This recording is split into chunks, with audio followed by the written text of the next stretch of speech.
Alright, so in the previous video I left off on the part where we were going to import the high-res sculpt. So I've already done that. I've brought it into the same exact scene, and if I select this object you can see it's extremely high dense. According to my stats over here I can see that it's over 14 million triangles. Softimage can handle it pretty well. It's going to slow things down a little bit. I'm using the 64-bit version of Softimage, so that obviously helps. If you're on a 32-bit pipeline, expect to run into problems if you're trying to do this kind of work. So definitely, as I've stated before, you want to upgrade to a 64-bit pipeline if you haven't done so already. So what I'm going to do is I'm going to take the low-res object, I'm going to bring it out, I'm going to unhide it, and there it is. Okay, so the low-res object follows the high-res pretty good, pretty well. And what I need to do is I need to UV map it, because you can't UV map without UVs. And if I look at the low-res object, right now it has no UVs. Now, there's a number of ways to go about UV mapping this.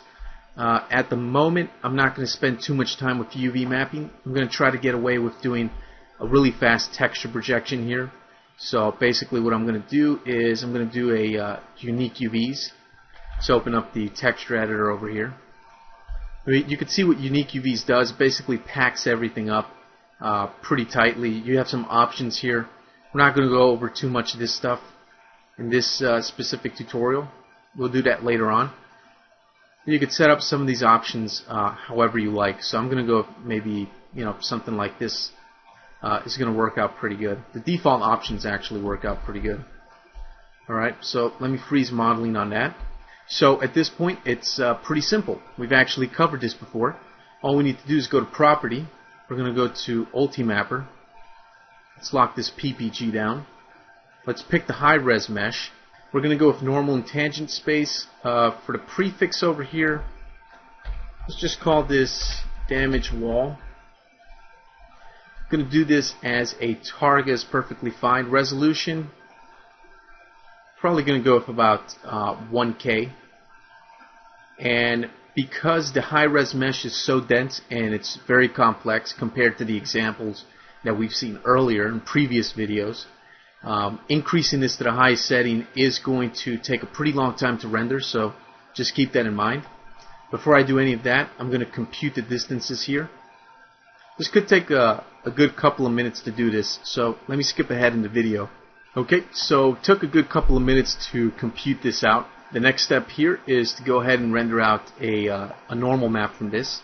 I usually like to test normal mapping first to make sure that it's looking good before I commit to doing a high quality normal map. So I'm going to go with about 512, and I'll go with a medium setting just because I want to make sure nothing funny happens. Okay, so it only took a couple of minutes to do that, but it's finished. Let me go to the preview shader tree. I'm going to hide the high res. Okay, and what I'm going to do is I'm going to make a mental ray preview and check this out. See how it looks when it's rendered out. So let me increase here this. Okay, so we can see that it actually did a very good job of capturing a lot of the detail from the walls. You can see, don't really see any artifacts or any funny business here. Looks pretty good. The lighting in my scene right now isn't the best, so let me fix up a few things here. I'm going to take this light that's right here and I'm going to make a duplicate, maybe put it on the other side over here. Just very quickly here I'm going to change some of the colors. Maybe I'll make this one with a bluish kind of tone to it. Just put it on that side right there.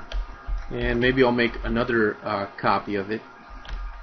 And maybe I'll place this one maybe around right here.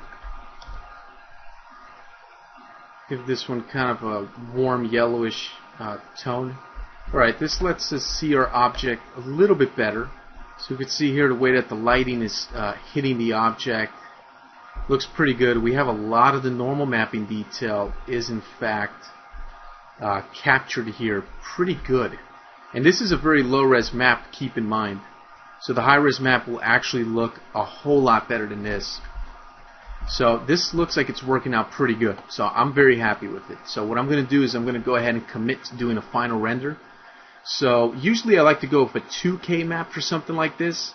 For quality, I'm going to go with the highest quality, let's just get this done and looking good. So I'm going to go with 2K, highest quality, and everything looks good. Before I do this, it's usually a good idea to save, so I'm going to go ahead and save this scene out. I suggest you do the same thing. And let's generate that normal map. Let's overwrite the old one, which was a test render, and now we're going to do the final.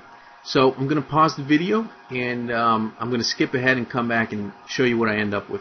Okay, so we finished rendering. It took a little under 5 minutes, so that was actually pretty quick.